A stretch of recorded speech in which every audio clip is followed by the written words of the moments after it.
తాకట్లో ఉన్న మీ బంగారాన్ని విడిపించి ఆ రోజు ఆన్లైన్ రేటుకి కొంటాం. Sharma gold company. నమస్తే, వెల్కమ్ టు సుమన్ టీవీ. నేను మీ సుమన్ టీవీ ఉషా. చాలా మంది జాతకరీత్యా కనుక మనం చూస్తే రాసుల వారీగా 12 రాసుల వరకు అసలు ఏ విధంగా ఉండబోతుందని అడుగుతుంటుంటారు. ప్రతి సంవత్సరం కూడా మార్పులు ఏ విధంగా ఉంటుంటాయి. వ్యాపారంలో అయినా, ఉద్యోగంలో అయినా, సంతానంలో అయినా, వివాహం విషయంలోనైనా, లేదు అంటే కొంతమంది ప్రేమ వ్యవహారాలకు సంబంధించి కూడా అడుగుతూ ఉంటుంటారు. సో ఎస్పెషల్లీ కనుక మనం చూసుకుంటే 12 రాసుల వరకు అసలు ఏ విధంగా ఉండబోతుంది అన్న విషయాలపై మనతో పాటు ఉమాదేవరకొండ గారు ఉన్నారు. ఆయన అడిగి తెలుసుకుందాం. నమస్తే ఉమా గారు. నమస్తే అమ్మా. కర్కాటక రాశిలో పుట్టిన మగవారి కనుక మనం చూసుకుంటే అసలు ఓవరాల్గా ఏ విధంగా ఉంటుంది అంటారు?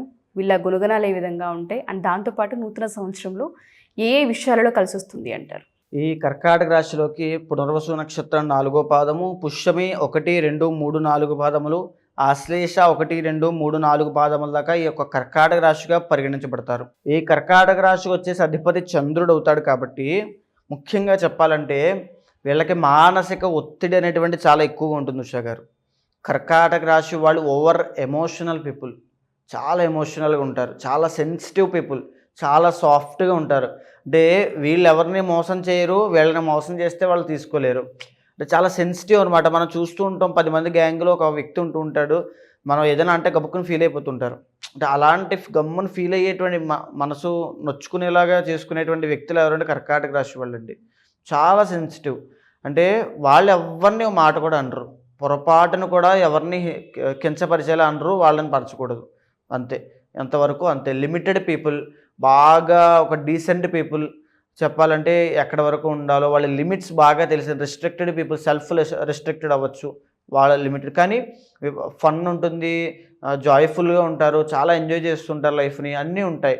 సో ఇది మాత్రం ఉండదు, పక్క వాళ్ళని ఇబ్బంది పెట్టడం లాంటివి ఏమీ ఉండవు. ఇకపోతే ఈ కర్కాటక రాశి వాళ్ళకు ఉన్నటువంటి ఒక బెనిఫిట్ అవ్వచ్చు, కొంతమందికి ఉండేటువంటి ఇబ్బంది కూడా అవ్వచ్చు. అది ఏంటంటే కర్కాటక రాశిలోకి ఒరిజినల్ సెకండ్ హౌస్ వచ్చేసి సింహం అవుతుంది. కాబట్టి వీళ్ళ విద్య మంచి అమోఘంగా ఉంటుంది. గవర్నమెంట్ జాబ్స్ రావడానికి ఎక్కువ శాతం కర్కాటక రాశి వాళ్ళకి అవకాశం ఉంటుంది. అయితే ఇంకొక విషయం ఏంటంటే ఫాదర్ రిలేటెడ్ ఇష్యూస్ ఉంటాయండి. ఒకవేళ జాతకంలో కనుక రవి బాగాలేదు అనుకోండి, ఇంటర్నల్ జాతకంలో కర్కాటక రాశి వాళ్ళకి ఫాదర్కి హెల్త్ ఇష్యూస్ రావడము, లేకపోతే ఫాదర్కి ఇబ్బంది జరగడము, ఫాదర్ ఎక్స్పైర్ అవ్వడము లాంటివి జరిగే అవకాశాలు ఉంటాయి. ఒకవేళ రవి కనుక బాగున్నాడు అనుకోండి, కర్కాటక రాశి వాళ్ళకి జాతకంలో అమోఘంగా ఉంటాయి. ఓకే. ఫాదర్ వల్ల వచ్చేటువంటి సపోర్ట్, ఫాదర్ వల్ల ఫైనాన్షియల్ సపోర్ట్, ఫాదర్ వల్ల మెంటల్ సపోర్ట్, ఫాదర్ వల్ల ఎడ్యుకేషనల్ సపోర్ట్, ప్రతిదీ ఉంటుంది. గైడెన్స్ అన్నీ కూడా ఫాదర్ వల్ల వస్తాయండి. కుటుంబంలో ఉండే సపోర్ట్ కూడా వీళ్ళకి బాగా అందుతుంది ఎస్పెషల్గా. సో అయితే ఇక్కడ జాగ్రత్తగా ఉండాల్సింది కర్కాటక రాశి వాళ్ళు. 3rd and 12th లార్డ్ వీళ్ళకి బుధుడు అవుతాడు. కాబట్టి కుదురుగా పనిచేసేటువంటి యోగం ఉండదు. అంటే ఇప్పుడు మారుతూ ఉంటారు. అంటే వీళ్ళది చాలా లక్కీ హ్యాండ్ అని చెప్పచ్చు. అంటే వీళ్ళు ఎక్కడైనా ఎంటర్ అయ్యారంటే గొప్ప స్థాయికి వెళ్ళిపోతాయి. అంటే వీళ్ళ వల్ల అవన్నీ బాగుపడుతూ ఉంటాయి. కానీ వీళ్ళు ఏంటంటే ఒక పట్టాన్ని నచ్చదు. ఎందుకంటే వీళ్ళు చాలా లిమిటెడ్ పీపుల్ కాబట్టి ఎక్కడ ఉండలేరు. 3rd and 12th లార్డ్ బుధుడు ఎప్పుడైతే అవుతాడో ఆ మార్కెటింగ్ స్కిల్స్ కూడా చాలా తక్కువ ఉంటాయి. అంటే ఏదో ఆశపడిపోయి నాకు ఏదో వచ్చేస్తుంది అనేటువంటి తత్వం కాదు వీళ్ళది జనరల్గానే. సో ఏంటంటే చాలా లిమిటెడ్ పీపుల్. కానీ దీంట్లో ఉండేటువంటి ఆశ్లేష నక్షత్రం గురించి మాత్రం కాస్త ఇబ్బందులు ఉంటాయండి. ఎందుకంటే ఆశ్లేష నక్షత్రానికి కాస్త సపరేట్గా ఉంటాయి. ఎందుకంటే సర్ప నక్షత్రం కాబట్టి వాళ్ళ జీవితంలో కాస్త ఇబ్బందులు అనేవి ఉంటాయి. మన ఆశ్లేష గురించి మాట్లాడుకున్నప్పుడు చెప్పాము ఆల్రెడీ. సో దానికి మాత్రం కాస్త ఇబ్బందులు ఉంటాయి. దానికి కోపం ఎక్కువ ఉంటుంది వాళ్ళకి, ఆ నక్షత్రం వాళ్ళకి. వాళ్ళతో మాట్లాడేటప్పుడు కూడా చాలా జాగ్రత్తగా మాట్లాడాలి. సో ఇవన్నీ ఆశ్లేష నక్షత్రం వాళ్ళకు ఉంటాయి. ఇక పుష్యమి నక్షత్రానికి వచ్చేసి కర్కాటక రాశిలో ఉన్నటువంటిది ఓవర్ కేరింగ్ పీపుల్, చాలా ధార్మికమైన వాళ్ళు, స్పిరిచువల్ పీపుల్, వాళ్ళు కారణ జన్ములు అని చెప్పచ్చు పుష్యమి నక్షత్రంలో జన్మించిన వాళ్ళు. ఈ కర్కాటక రాశి వాళ్ళు ముఖ్యంగా జాతకంలో, ఇంటర్నల్ జాతకంలో కనుక కుజుడు యోగిస్తూ ఉన్నాడు అనుకోండి, రియల్ ఎస్టేట్ వ్యాపారంలో చాలా అద్భుతంగా రాణిస్తారు, కన్స్ట్రక్షన్ ఫీల్డ్లో రాణిస్తారు, రైల్వే డిపార్ట్మెంట్స్లో. ఇందాక నేను సెకండ్ హౌస్ రూల్ చేసేది రవి కాబట్టి గవర్నమెంట్ జాబ్స్ చాలా అద్భుతంగా వీళ్ళకి వస్తాయని చెప్పానండి. రైల్వే డిపార్ట్మెంట్లో ట్రై చేస్తే చాలా ఫాస్ట్గా వస్తాయి, ఎలక్ట్రికల్ డిపార్ట్మెంట్లో చాలా ఫాస్ట్గా వస్తాయి, ఫైర్ ఇంజిన్ డిపార్ట్మెంట్లో వస్తాయి, పోలీస్ డిపార్ట్మెంట్లో వస్తాయి, ఆర్మీలో వస్తాయి, సోల్జర్స్ కింద సెంట్రల్ గవర్నమెంట్ జాబ్స్ వస్తాయి, సోషల్ వెల్ఫేర్ జాబ్స్ వస్తాయి. కుజుడు కాబట్టి సాఫ్ట్వేర్ ఇంజనీర్లు, తర్వాత చెప్పాలంటే ఐఐటి ప్రొఫెషనల్స్, తరువాత ఇంకా చెప్పాలి మ్యానుఫ్యాక్చరింగ్ యూనిట్స్ అండి. అంటే వీళ్ళకి అద్భుతమైన కెరీర్ అనేటువంటిది ఉంటుంది. సో కానీ కష్టపడుతూ ఉంటుంది. సో అది ఈజీ జాబ్ ఏం కాదండి, చాలా టఫ్ జాబ్ అయి ఉంటుంది. కష్టపడి పనిచేసేటువంటి కార్మికుడి దగ్గర నుంచి అక్కడ మనకి బార్డర్లో కాచేటువంటి సైనికుడి దాకా ఈ టఫ్ జాబ్స్ ఏవైతే ఉంటాయో ఇవన్నీ కూడా కర్కాటక రాశి వాళ్ళకి అద్భుతంగా షూట్ అవుతాయి. సో వీళ్ళు కూడా వాటిలోకి వెళ్ళడానికి ఇష్టపడతారు. సో ఉండడం చాలా సాఫ్ట్గా ఉన్నప్పటికీ కూడా అలాంటి జాబ్స్ చేయడానికి చాలా ఇష్టపడుతుంటారు. వాళ్ళ యొక్క పోరాట పటిమ కానీ శక్తి సామర్థ్యాలు కానీ ఆ రేంజ్లో ఉంటాయి. ఇకపోతే 6th lord ruled by Jupiter కాబట్టి వీళ్ళు చాలా జాగ్రత్తగా ఉండాల్సింది. కర్కాటక రాశి వాళ్ళు ఎవరైనా సరే లావుగా ఉన్న వాళ్ళు ఉంటే కనుక, అంటే కాస్త ఒబేసిటీ ఉన్న వాళ్ళు ఉంటే, వాళ్ళు ఒబేసిటీ ప్రాబ్లం వల్ల లివర్ రిలేటెడ్ ఇష్యూస్ అండి. నిజానికి కర్కాటక రాశి వాళ్ళకి ఏదైనా వ్యసనాలు ఉన్నాయి అంటే వాళ్ళు దీర్ఘకాలిక ఆరోగ్య సమస్యలు ఇబ్బంది పడతారు. ఇంకా కంప్లీట్గా జీవితాంతం మెడికేషన్ వాడుకుంటూ ఉండడమే వాళ్ళ పని. ఓకే, అంత జాగ్రత్తగా ఉండాలి. లివర్ రిలేటెడ్ ఇష్యూస్ వస్తాయి, ఫ్యాటీ లివర్ వస్తుంది, డయాబెటీస్ కూడా వస్తుంది. గురుడు జూపిటర్ సిగ్నిఫైస్ డయాబెటీస్ అండి. చాలా జాగ్రత్తగా ఉండాలి. సో ఈ 3 విషయాలు ఖచ్చితంగా కర్కాటక రాశి వాళ్ళకి ఎఫెక్ట్ అవుతాయి, ఇది మాత్రం గుర్తుపెట్టుకోండి.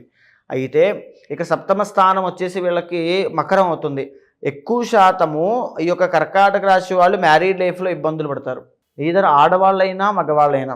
మగవాళ్ళకి కూడా సప్తమ అష్టమాధిపతి ఈ శని అవుతాడు కాబట్టి ఖచ్చితంగా మ్యారీడ్ లైఫ్లో ఇష్యూస్ ఉండేటువంటి అవకాశాలు ఉంటాయి.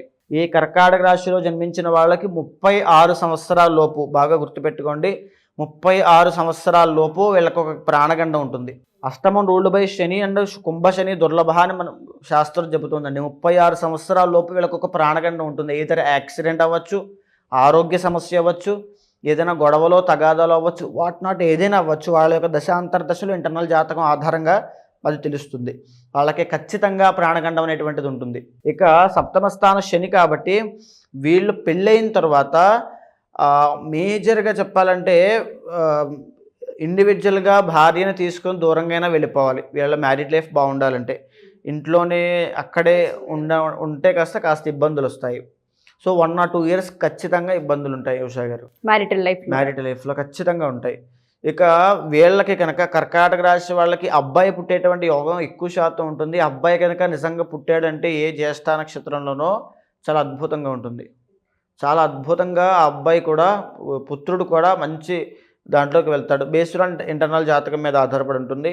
ఇక మేజర్గా చూసుకుంటే ఈ 2025వ సంవత్సరంలో ఈ కర్కాటక రాశి వాళ్ళకి ఈ యొక్క 25లో చాలా ట్రాన్సిట్లు జరగబోతున్నాయండి. అంటే మార్పులు, చలనం జరగబోతుంది గ్రహాల్లో. శని చూసుకుంటే కనుక మనకి కుంభం నుంచి మీనంలోకి మారబోతున్నాడు. వృషభంలోంచి మిథునంలోకి గురుడు మే 15వ తారీఖు తర్వాత మారబోతున్నాడు. మే 18 తర్వాత మీనంలోంచి కుంభంలోకి రాహు మారబోతున్నాడు. అదేవిధంగా కేతువు కూడా ఈ కన్యలోంచి సింహంలోకి. సో ఇక్కడ చూసుకుంటే ఎప్పుడైతే గురుడు 12వ స్థానమైనటువంటి మిథునంలోకి మే 15వ తారీఖు తర్వాత వెళతాడో వీళ్ళ యొక్క ఆర్థిక పరిస్థితి సంక్షోభంలోకి వెళ్తుంది. బాగా గుర్తుపెట్టుకోండి. డబ్బు పరంగా ఇబ్బందులు అనేటువంటివి చూస్తారు. పేరు గొప్ప ఊరు దిబ్బ అంటారు కదా, అలాగా పేరు ఉంటుంది, గొప్ప స్థాయిలోనే ఉంటారు, కానీ చిల్లి గవ్వ కూడా ఉండదు. అంటే నా ఉద్దేశం ఏంటంటే ఖర్చులు అయిపోతాయి, విపరీతమైన ఖర్చులు అయిపోతాయి. ఈఎంఐస్ అవ్వచ్చు, లోన్స్ అవ్వచ్చు, ఏదో ఎవరికో మాట ఇచ్చి దానివల్ల వాళ్ళకి ఇవ్వవలసి వచ్చిన పరిస్థితి అవ్వచ్చు, విపరీతంగా వెళ్ళిపోతాయి. అదేవిధంగా కర్కాటక రాశి వాళ్ళకి ఇప్పటి వరకు అంటే మార్చి 30 వరకు కూడా అష్టమ శని అనేటువంటిది నడుస్తుంది. ఈ మార్చి 30 తర్వాత ఆ అష్టమ శని దోషం వెళ్ళిపోబోతోంది. అంటే ఈ మార్చి 30 దాకా వీళ్ళు చాలా జాగ్రత్తగా ఉండాలి. అష్టమ శని వెళుతూ ఖచ్చితంగా గాయాలు పాలు చేసే అవకాశాలు ఉంటాయి. అదేవిధంగా వాహన ప్రమాదాల విషయంలో చాలా జాగ్రత్తగా ఉండాలి. మానసిక స్థైర్యం పెంచుకోవాలి. ఎప్పుడైతే భాగ్యస్థానంలోకి శని వెళ్తాడో వీళ్ళకి ఖచ్చితంగా కర్కాటక రాశి వాళ్ళకి మార్చి 30వ తారీఖు తర్వాత ఉద్యోగం వచ్చే అవకాశాలు కనిపిస్తున్నాయి. ఖచ్చితంగా జాబ్ వస్తుంది. అదేవిధంగా వీళ్ళకి ఇప్పుడు చూసుకుంటే మే 18వ తారీఖు తర్వాత అష్టమంలోకి రాహు వెళ్ళబోతున్నాడు.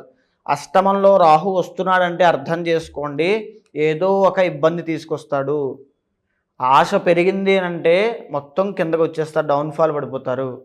అష్టమ రాహు అంత ఇబ్బందికరంగా ఉంటుందండి. ఆశ కనుక అత్యాశపడి ఎక్కడికైనా వెళ్ళారు, ఏదైనా చేశారు, ఒక ఇన్వెస్ట్మెంట్ పెట్టారు, ఒక డబ్బులు ఎక్కడో పెట్టవలసి వచ్చింది అని అంటే నష్టపోతున్నారని అర్థం. సో ఓవరాల్గా ఈ కర్కాటక రాశి వాళ్ళకి మిశ్రమ ఫలితాలు గోచరిస్తున్నాయి ఉషా గారు. ఇంటర్నల్ జాతకం చూస్తే కానీ వీళ్ళ యొక్క హైప్ ఉంటుందా, డౌన్ఫాల్ ఉంటుందా అని కంప్లీట్గా చెప్పలేము. ఎందుకంటే ఒక పక్క ఉద్యోగం లేని వాళ్ళు ఉద్యోగం వచ్చే యోగం కనబడుతుంది, ఒక పక్క పేరు ఉంటుంది, ఉద్యోగం ఉంటుంది, డబ్బులు అందక అన్ని ఖర్చులు అయిపోయేటువంటి ఇబ్బందులు కనబడుతున్నాయి. ఒక పక్క అత్యాశకు వెళ్ళి నష్టపోయేటువంటి ఇది కనబడుతుంది, ప్రాణ నష్టం కనబడుతుంది. సో ఇన్ని రకాల సమీకరణాలు ఉన్నాయి కాబట్టి ఇంటర్నల్ జాతకం చూసిన తర్వాత ఎలాంటి పరిహారం ఆచరించాలి, ఏ దేవతను ఆరాధన చేయాలి, వీళ్ళకి కర్కాటక రాశి వాళ్ళ ఒరిజినల్ 4th హౌస్ కాబట్టి family bondings, family emotions, family attachments, 10 మంది రిలేషన్స్ వీళ్ళకి కావాలని కోరుకునేటువంటి జనరల్ పీపుల్. దీంతో పాటు వీళ్ళకి మంత్రసిద్ధి కూడా చాలా తొందరగా కలుగుతుంది. ఎందుకంటే పుష్యమి నక్షత్రం కూడా ఇందులో ఉంటుంది. ఎందుకంటే కర్కాటక రాశిలో గురుడు ఉచ్చస్థితి పడతాడు. అందుకే ధార్మికంగా, ఆధ్యాత్మికంగా వీళ్ళు ఏ మంత్రము చేసినా, ఏ పూజ చేసినా, ఏ పరిహారము చేసినా తొందరగా పనిచేస్తాయి.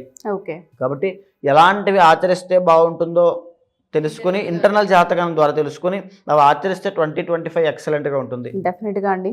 సో ఎవరైతే కర్కాటక రాశిలో పుట్టిన మగవారు ఉంటూ ఉంటారో, ప్రత్యేకించి వివాహ విషయంలోనూ అండ్ దాంతోపాటు హెల్త్కి సంబంధించి, ఆర్థిక విషయాలకు సంబంధించి కొన్ని ఇబ్బందులు కనిపిస్తూ ఉన్నాయి కాబట్టి, సో ఇది ఎంతవరకు మీ అంతర్గత జాతకానికి లింక్ అయి ఉంది, సో మీ విషయాలలో కనుక ఏ ఏ విధంగా కలిసి వచ్చే అవకాశాలు ఉన్నాయన్న వాటిపైన మీరు ఒకసారి తెలుసుకోవాలి అనుకున్నా, లేదా అప్రోచ్ అవ్వాలి అనుకున్నా, బిజినెస్కి సంబంధించి, ఆర్థిక విషయాలకు సంబంధించి, హెల్త్కి సంబంధించి, వివాహానికి సంబంధించి కూడా కలహాలు కనిపిస్తూ ఉన్నాయి కాబట్టి పరిహారాల గురించి అడగాలి అనుకున్నా కింద స్క్రోల్ అవుతున్న కాంటాక్ట్ నెంబర్ని కాంటాక్ట్ చేయొచ్చు. థ్యాంక్ యూ ఉమా గారు, థ్యాంక్ యూ సో మచ్. నమస్తే.